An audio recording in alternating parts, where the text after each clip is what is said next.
semuanya, pada video kali ini kita akan membahas secara singkat mengenai peran antioksidan dalam patofisiologi dan manajemen diabetes mellitus. Diabetes mellitus atau yang sering disebut diabetes adalah kelompok penyakit metabolik yang ditandai dengan kadar gula darah atau glukosa yang tinggi. Kondisi ini terjadi karena tubuh mengalami kekurangan insulin. Insulin tidak bekerja secara efektif, atau keduanya. Akibatnya, glukosa tidak dapat masuk ke dalam sel untuk diubah menjadi energi sehingga menumpuk di dalam aliran darah.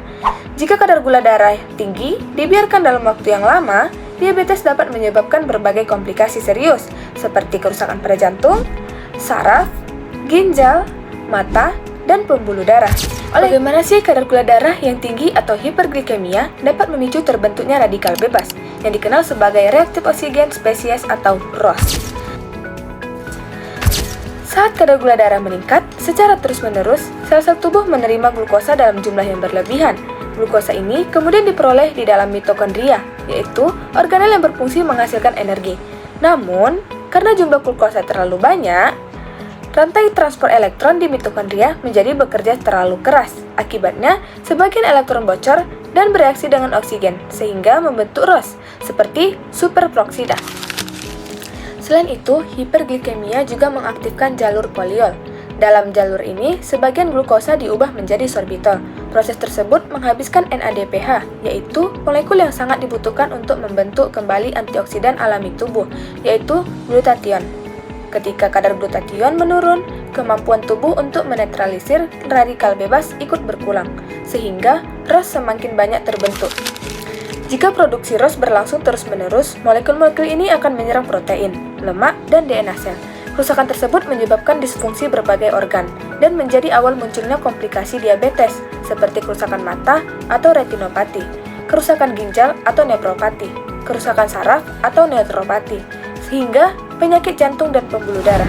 Lalu, bagaimana radikal bebas merusak sel pada pankreas dan peran antioksidan pada diabetes?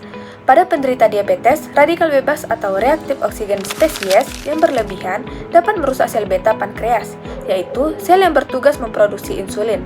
ROS menyerang protein, lemak, dan DNA di dalam sel, sehingga memicu kematian sel atau apoptosis. Akibatnya, jumlah insulin yang dihasilkan semakin sedikit, dan kadar gula darah menjadi semakin sulit dikendalikan. Selain itu, ROS juga mengganggu jalur kerja insulin pada otot, hati, dan jaringan lemak, sehingga sel-sel tubuh menjadi kekurangan peka terhadap insulin. Kondisi ini dikenal sebagai resistensi insulin. Lalu, apa itu antioksidan? Antioksidan adalah senyawa yang berfungsi melindungi tubuh dengan menetralkan radikal bebas sebelum merusak sel. Antioksidan bekerja dengan menyumbangkan elektron kepada ROS, sehingga radikal bebas menjadi lebih stabil dan tidak lagi bersifat merusak.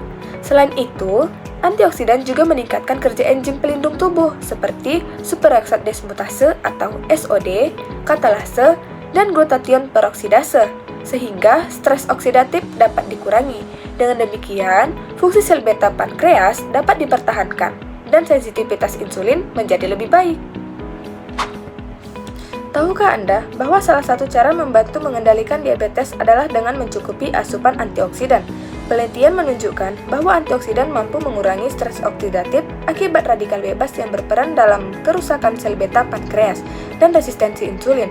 Antioksidan juga membantu melindungi sel tubuh, mempertahankan fungsi pankreas, dan mengurangi resiko komplikasi pada diabetes.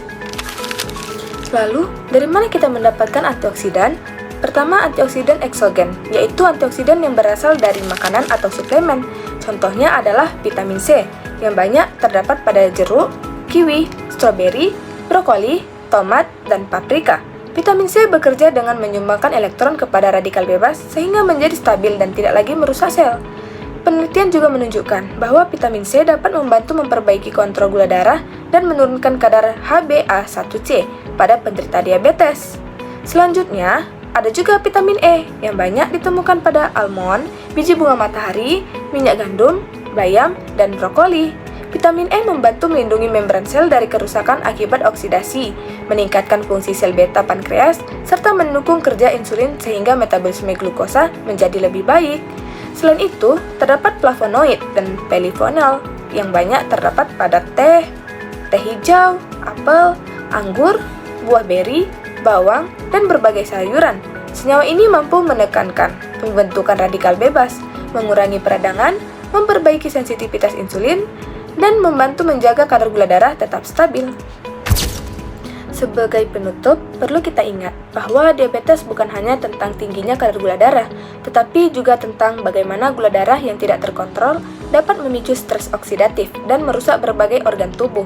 Mengonsumsi makanan kaya antioksidan, menerapkan pola makan seimbang, rutin berolahraga, menjaga berat badan ideal, serta mengikuti pengobatan sesuai anjuran tenaga kesehatan merupakan langkah penting untuk mengendalikan diabetes dan mencegah komplikasi.